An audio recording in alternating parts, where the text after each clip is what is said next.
Ah, parou de gravar porque tocou o alarme. Realmente. Mas, voltando. Por exemplo, tem gente que passa, então, 5 anos estudando direito de família, direito de propriedade, a parte de, sucessões, herança. E que é um troço tão legal que envolve quase tudo que a gente faz hoje, né? E ainda não tem nenhuma cadeira obrigatória, não tem nenhuma cadeira, por enquanto, de direito sobre isso. Você imagina? Eu falo assim, e praticamente tudo que a gente hoje trabalha, toca, faz, envolve propriedade intelectual. E a gente estuda pouco esse tipo de proteção. Bem, para sistematizar um pouquinho o que é a propriedade intelectual, nós dizemos que esse direito ele vai proteger bens intangíveis, que não são materiais, ou também bens intelectuais. E esses bens eles estão organizados por algumas características que vão dar o direito a essa proteção. Por exemplo, por que eu protejo criações intelectuais como um livro? Quando que eu sei que um livro pode ser protegido? Quando que tem alguma coisa no conteúdo do livro que eu não preciso nem citar? Quando tem originalidade, é que esse conteúdo tem direito, de certa forma, a ser protegido. Imagina o seguinte, estou fazendo TCC de vocês, muitos de vocês, né? Daí eles dizem que vocês têm que citar tudo. Citar tudo significa que, por exemplo, não é o caso de que eles não vão estudar história, mas alguém está fazendo história e coloca lá que em 1500 descobriram o Brasil. Será que eu preciso fazer uma citação de alguém? Ou esse já é um conhecimento comum? Eu não sei o que nas áreas de engenharia pode ser considerado alguma coisa que seja um conhecimento comum. Sei lá, se alguém vai utilizar a fórmula do Einstein, da relatividade, alguma coisa assim. Será que eu preciso pegar um autor para que aquele autor diga isso? Ou isso é uma coisa já de conhecimento comum e que o ato de escrever e de pegar isso de alguém, eu não estou pegando a originalidade dessa pessoa? Essa é a grande diferença. O que o direito autoral protege é a maneira original como uma coisa está sendo gravada, está sendo colocada no papel. Essa é a proteção que se tem. Se eu pegar, por exemplo, a história de Chapeuzinho Vermelho, todo mundo, em algum momento da vida, escutou a história de Chapeuzinho Vermelho. O que eu percebo é que ao longo das gerações eles vão atualizando os livros e a maneira como se escreve a história, se conta a história, muda. Inclusive fizeram um filme, que era a mulher, a moça da caixa vermelha, que é a história de Chapeuzinho Vermelho. A história em si, ela não tem nada de original hoje em dia, mas a maneira como eu escrevo, a maneira como eu conto, é que tem direito de proteção, de propriedade intelectual. É isso que eu vejo. E eu sei que alguns professores vão dizer que vocês têm que citar tudo. Em tese, vocês têm que citar, literalmente, aquilo que é original. Aquilo que é de domínio comum, não precisaria. Mas essa é a proteção que se dá em relação àquilo que eu trato como criação intelectual, direito autoral. Outro tipo de proteção, criações técnicas, que estão relacionadas a patentes de dimensão, modelo de atividade, desenho industrial. O que eu protejo nelas? O que tem de diferente nelas para que elas mereçam ser protegidas? Novidade. Se não for novo, não tem proteção. Eu descobri que se eu lapidar uma coisa quadrada, ficar redonda, ela vai girar. Que legal que você descobriu, mas tem gente que descobriu isso há uns 10 mil anos atrás. E tem muita gente que passa boa parte da faculdade, que a gente brinca, realmente falando, que a gente reinventando a roda. Ou pesquisando algo que se você for num banco de patentes, já foi pesquisado. Eu trabalhei muito tempo no que aqui se chama CDTEC, mas lá a gente chamava de NIT, que é no Núcleo de Inovação e Transferência de Tecnologia. Então os professores vinham lá com um troço genial, que meu Deus, ninguém nunca tinha visto. Aí você ia lá, pegava umas palavras-chave, em 15 minutos você encontrava no banco de patentes aquela pesquisa de anos dele. Então, aquilo que ele fez, por mais que seja muito legal, ele exerceu a atividade intelectual dele, não tem direito à proteção. Eu não tenho como proteger com patente de invenção, porque não é mais algo novo. E se bobear ainda aquilo que ele acha que ele descobriu, ele não vai poder fazer ou usar, porque é de alguém que já tem a proteção de um terceiro. Dica, fica a dica em relação a isso. Se vocês estiverem fazendo o TCC de vocês com alguma coisa que vocês acham que seja interessante, inovadora, busquem na base de patentes, tanto do Brasil quanto dos Estados Unidos, que é o SPTO, quanto na União Europeia, que é o IPO. Nessas bases de patentes, vocês podem verificar qual é o real estado da técnica, daquilo que vocês estão pesquisando. E muita gente, às vezes, acaba só procurando em artigos científicos e não procurando nessa base de dados. E a gente brinca que quando vai para o artigo científico é porque o troço já ficou velho, no sentido da tecnologia, das indústrias, né? Então já dá para contar para todo mundo. Mas quando eu quero realmente proteger algo que seja realmente interessante, eu faço uma patente de invenção. E é a novidade que garante essa proteção. E por fim, outra característica que também vai fazer com que se mereça uma proteção é a distinguibilidade, que se dá ao que a gente chama de signos distintivos, ou seja, marcas, por exemplo. Desenho, indicação geográfica, que é o que eu vou falar, nome empresarial. Eu só tenho como proteger, tá rodando no troço aí. Eu só tenho como proteger uma coisa especificamente quando ela é distinta de outra. Daí ela merece proteção. Imagina se marcas bem comuns, por exemplo, Omo. A gente quase usa Omo como sinônimo de sabão em pó, mas Omo é uma marca. E tem uns exemplos assim de pessoas que tentaram registrar OM como uma marca de sabão em pó. O pessoal super criativo. Teve um outro, vocês conhecem, eu estou lembrando de alguns exemplos que eu tenho normalmente que eu utilizo. Já ouviram falar do sal, acho que é sal cisne? Pois é, teve alguém que tentou registrar cisne para arroz, com a ideia de associação entre alimentos. Não vai distinguir, na verdade, uma associação, principalmente porque são de produtores diferentes. E pode levar, inclusive, as pessoas a confundirem, né? Que vão achar que o sal e o arroz vêm do mesmo proprietário. Então, a função dos signos distintivos, daí que a gente mais conhece as marcas, é realmente distinguir um produto do outro no mercado e demonstrar, nesse caso, qual é a origem do produto. Se a gente for pegar nessa parte de produtos de limpeza, quase tudo é da Unilever. Quando não é da Unilever, é de alguma outra. Né? Então tem um monte, né, de produtos. E ela mesmo promove a concorrência de produtos de categorias diferentes dela, por meio do uso de marcas. Mas é tudo legal. Bem, entrando especificamente nos tipos. Tá? Eu sou do tempo que se entregava leite, não era em garrafinha de vidro, tá? Era em garrafa PET de coca de 2 litros, que deixava na frente de casa. No interior isso existe ainda. Por que a gente paga mais por essa caixinha do que a gente pagava mais por isso daqui? Ela protege, é longa vida, etc. Pode ser. Mas daí por que eu vou escolher uma que agora está usando essa partezinha aqui? Essa aqui não dá para ver direito. Agora elas estão usando essa mais tombadinha e a outra era... Porque eu tenho um desenho industrial envolvido que esteticamente me atrai mais do que outras.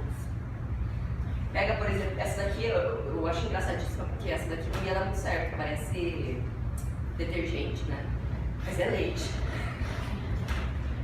Então, esteticamente, eu às vezes acabo optando por um produto em relação ao outro, porque eu tenho um desenho industrial que faz com que isso se torne mais atrativo. No caso do desenho industrial, eu tenho duas coisas juntas. Eu tenho a questão da novidade, esse desenho tem que ser novo para que possa ser protegido. Tá? Ele não pode ter sido já utilizado, mas ao mesmo tempo não basta só ser novo, ele tem que ser original, ele tem que ter um grau de criatividade para que ele possa ser protegido. Não basta eu transferir um conceito, uma ideia de um produto para o outro, isso não vai me garantir a proteção por meio de desenho industrial. Então o desenho industrial ele vai envolver a novidade, que a gente utiliza das criações técnicas, mas também a originalidade que a gente utiliza da parte das criações intelectuais. Esse daqui, eu fico imaginando, gente, você tem noção do que é colher café com a mão? Pegar e passar, né? Porque eu achei que tinha que passar a mão assim e tirar, né? Que genialidade, tipo, uma máquina de colher café. Parece simples, né? Mas, tipo, a gente ainda acha, pra quem é da Serra, não sei se tem alguém da Serra aqui, mas, tipo assim, uva ainda se colhe com a mão aqui no Brasil. Aqui no Brasil. Porque na maior parte do mundo se colhe uva com máquina. O que tem disso de importante e interessante? Eu tenho algo novo. Por exemplo, cara, esse tipo de colheita um pouco diferente da colheita, por exemplo, de azeitona, da colheita de uva, etc. Mas eu tenho algo novo, eu tenho uma máquina que resolveu um problema técnico numa área específica e que, pela configuração nova. Então, a patente de invenção, ela tem 3 requisitos, a gente vai falar mais detalhadamente sobre ela, que são ter a novidade, ou seja, não ter sido inventado em outro lugar antes, ter o que a gente chama de atividade inventiva, não basta só ser novo, tem que ter algum grau, tipo assim, de sacada. Não é só eu descobrir, o técnico no assunto faria isso, ou eu descobri na natureza uma planta, eu tenho que ter um trabalho humano envolvido nesse desenvolvimento desse produto. E eu tenho que ter aplicação industrial, que significa que eu tenho que poder produzir em série depois disso. Artesanato, por mais legal que seja, eu não tenho como fazer uma patente de invenção sobre artesanato, por exemplo. Outras 2 proteções que estão relacionadas, tanto, ficou apagadinho aqui, isso aqui tinha linhas, tá? De programação, que é o programa de computador, quanto topografia de circuitos integrados. Você imagina que divertido, eu estou passando por uma colheitadeira, eu estou colhendo, ela já está identificando o que tem de composição do solo e na sequência ela já pode estar calculando e estou colhendo na frente e atrás já posso estar recompondo os nutrientes necessários. Isso existe. Olha que legal. E eu preciso do que para isso? Eu preciso de um programa de computador, que normalmente vai fazer o trabalho, né, de análise com base em alguns parâmetros. Programa de computador, como é que eu protejo? Essa é a parte engraçada do Brasil. O programa de computador eu protejo como se fosse um direito autoral. Eu não protejo a função do programa de computador. Eu protejo a linha de programação. Tanto que, por exemplo, se eu for olhar uma função, eu tenho o OpenOffice e eu tenho o Microsoft, o Word. Tem o Word e tem o BR. Esteticamente, eles são muito semelhantes. A função deles é editor de texto, mas a configuração, ou seja, o código que é utilizado para que as funções sejam realizadas, são diferentes. E é isso que permite que um seja protegido e o outro também, como no caso do OpenOffice, haja uma licença de código aberto. E para uma série de outras coisas. Então, aqui no Brasil, a proteção de software se dá por meio de direito autoral. Eu protejo como ele é escrito e não a função dele. Em outros países, eu protejo por patente. E eu também posso proteger, então, a topografia do circuito integrado. Vocês sabem o que é o circuito integrado, né? Tem a parte que eu não preciso contar para vocês, né? Aquele chipzinho, por exemplo, que eu tenho no celular. Ali dentro do chipzinho, normalmente a informação ela vai percorrer uma série de caminhos dentro das camadas também. E a topografia que é feita para isso, que mais vai otimizar o processo, também é passível de proteção, pelo sistema chamado topografia de circuito integrado. E a proteção que eu dou é uma proteção realmente estética, tá? Por onde passa as linhas que são e não exatamente a função da topografia. Isso aqui é um pouco mais na minha área, né, que é a proteção de novas variedades vegetais. Isso daqui é o milho original, não sei se já tinha apresentado aí para vocês. É disso daqui que a gente tem isso aqui hoje. Como é que a gente faz isso? Não precisa ser manipulação genética, não precisa ser transgênico, não. Pode ser só seleção dos melhores ao longo dos anos. E a proteção das variedades vegetais se dá exatamente pela possibilidade que eu tenho de selecionar os melhores, até formar um padrão uniforme de um determinado produto, de uma determinada planta. E o que eu protejo nas cultivares não é tipo, se é mais doce, se é mais salgado, não é isso. Eu protejo a estética, o desenho da planta. Isso deve soar bem estranho. Uma soja, claro que hoje tem tanta variedade de soja já protegida que a coisa está ficando complicada. Mas o que eu protejo o que eu diferencio uma da outra é se o cabo é de uma cor ou de outra, se quando a planícula está saindo, ela sai com uma folha ou outra. É isso que eu vou proteger no sentido de descrever a planta e não o resultado final, a função dela. É meio estranho, mas é só para vocês saberem que isso existe. Bem, E daí vem algo bem mais palpável, que são as marcas. Eu tenho as marcas que a gente chama de individuais, que são marcas de produtos ou serviços. E a proteção se dá para qualquer sinal visualmente perceptível. Isso quer dizer que aqui no Brasil a gente não tem como proteger um sinal olfativo ou gustativo ou sonoro. Vocês conseguem imaginar uma marca disso?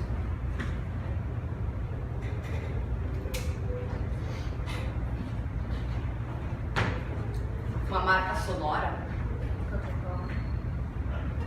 Coca-Cola Tem a musiquinha, mas daí é direito autoral. Por exemplo, sabe o Plim Plim da Globo? Aqui no Brasil não é possível, mas ela tentou proteger esse Plim Plim em outros países onde é possível proteger uma marca sonora. Mas não como direito autoral, e sim como marca mesmo. Qual que é a diferença? Isso é importante. O direito autoral, depois de 70 anos da morte do autor, daquilo lá, ele cai em domínio público, todo mundo pode utilizar. A marca, se eu vou renovando, ela vai durar ad eterno. Então, nesse sentido, a marca tem uma proteção mais forte do que teria o direito autoral. Por exemplo, pega uma coisa, só fazendo uma comparação, pega a Turma da Mônica, tá? A Turma da Mônica é direito autoral, eu tenho, né? Mas eu também posso proteger como marca, por exemplo, uma marca só figurativa, a Mônica, por exemplo. E essa marca não cai no bico. Interessante, né? Uma coisa importante. Aqui, basicamente, eu tenho marcas que a gente chama de mistas. As marcas podem ser protegidas só nominativas, quando eu só tenho, por exemplo, o nome, só protejo o nome, independente da configuração que eu dou. Então, qualquer tipo de configuração de aplicação, aquele nome está protegido. São as proteções mais amplas. Eu tenho a proteção, então, mista, em que eu vou combinar um conjunto de imagens com o nome. Por exemplo, doce imperial de Pelotas. Seria algo muito comum, né? Doces, todo mundo pode usar doce imperial, mas essa configuração específica só eles podem utilizar. Essa é a proteção que a marca figurativa, a mista, dá. A marca figurativa seria, por exemplo, se eu só protegesse aquele coraçãozinho. Eu não tenho nada escrito, mas eu consigo trabalhar de tal forma que aquele coraçãozinho se torne distintivo. Normalmente nessa daqui eu deixo bem amplo, eu acabei esquecendo de colocar os 3 exemplos, mas são essas 3 formas de proteção. E com esse grande diferencial, eu faço o pedido, tenho a concessão e a cada 10 anos eu renovo. E vou renovando pro resto da vida. Além das marcas individuais, existe o que a gente chama de marcas coletivas, que são aquelas marcas que podem ser utilizadas por uma coletividade de pessoas para identificar produtos.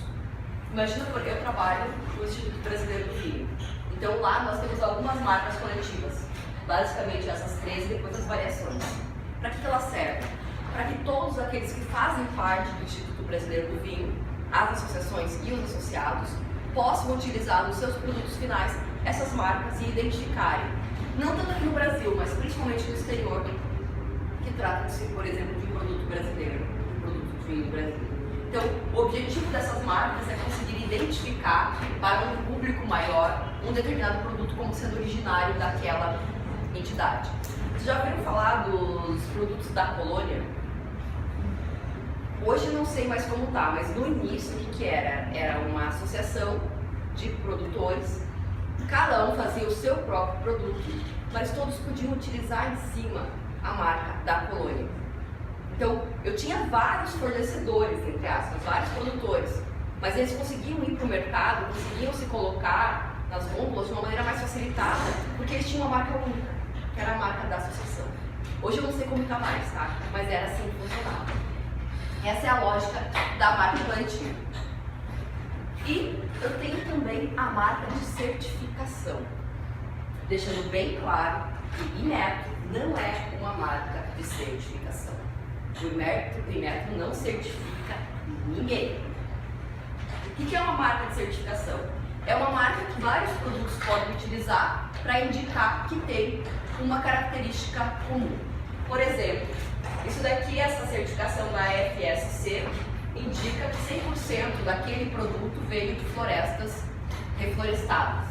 Então todos os produtos que levam ela estão certificados e ela tem a proteção, só ela pode colocar essa marca em cima.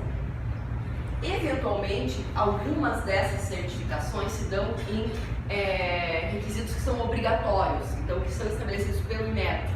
E daí o Inmetro vai acreditar as certificadoras.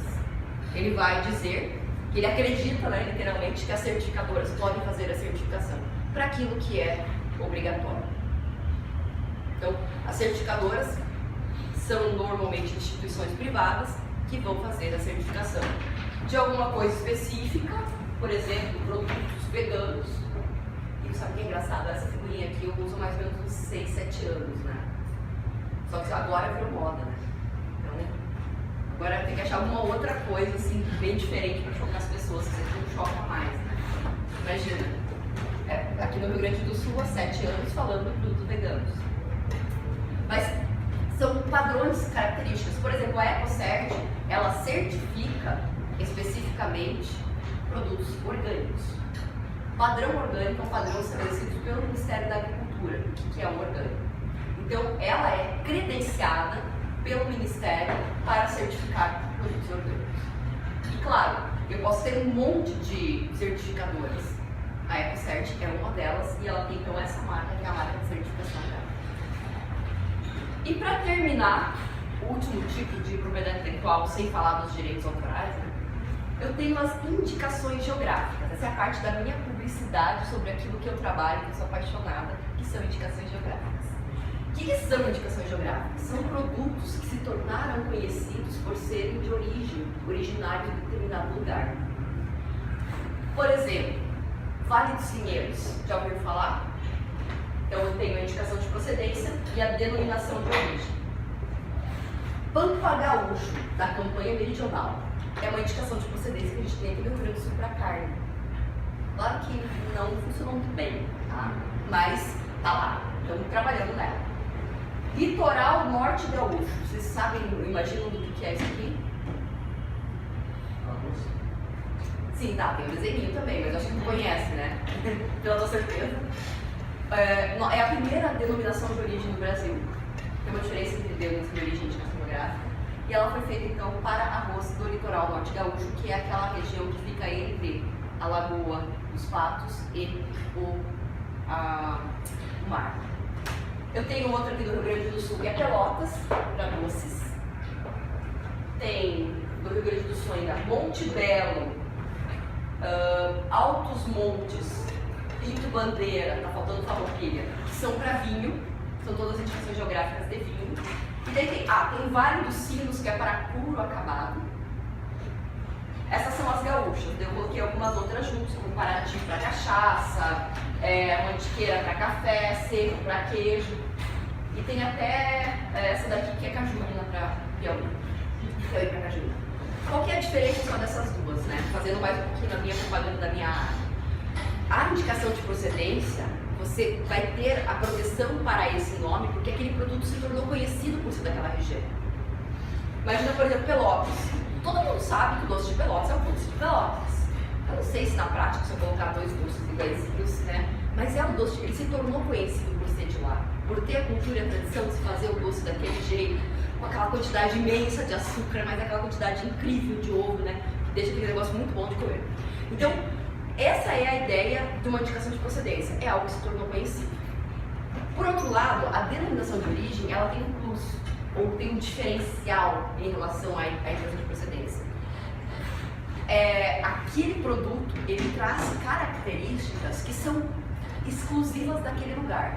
Por que o litoral norte tem uma DO para arroz? Porque, pelo menos cientificamente, foi comprovado que naquela extensão de terra, considerando que tem uma variação térmica menor, porque eu tenho água dos dois lados, o arroz, no final, ele fica muito mais cristal, muito menos branco, esbranquiçado, por causa da diferença, né? E também, claro, tem o sol, etc., mas principalmente da influência climática. E aquela lógica, aquela microestrutura edafoclimática só ocorre naquela região. Portanto, aquele arroz é considerado único.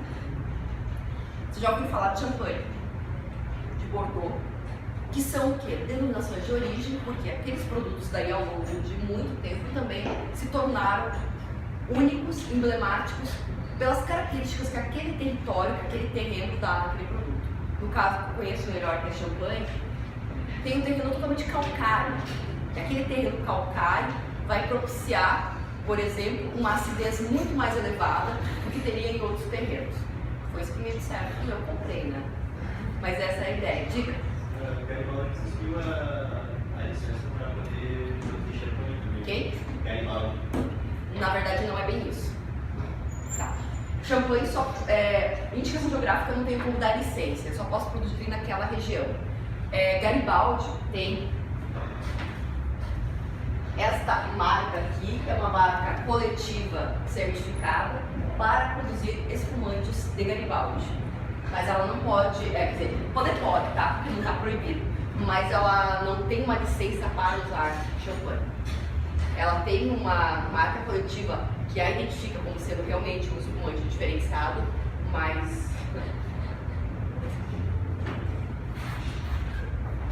em princípio eu posso licenciar marcas individuais, posso licenciar marcas coletivas, posso licenciar marcas de certificação, mas a indicação geográfica eu não tenho como licenciar. Qual que é a diferença? Tudo que eu falei até agora são direitos privados, tipo assim, as pessoas, tipo, eu sou dona da marca, eu sou dona da patente. A indicação geográfica, eu não tenho um titular. É a coletividade, o grupo de pessoas que está naquela região que é titular daquela indicação geográfica. Então, e eu só posso produzir naquele lugar. Em outro lugar eu não poderia produzir. Então, esse é o panorama geral de todos os direitos de propriedade intelectual. Agora a gente vai para... não é essa.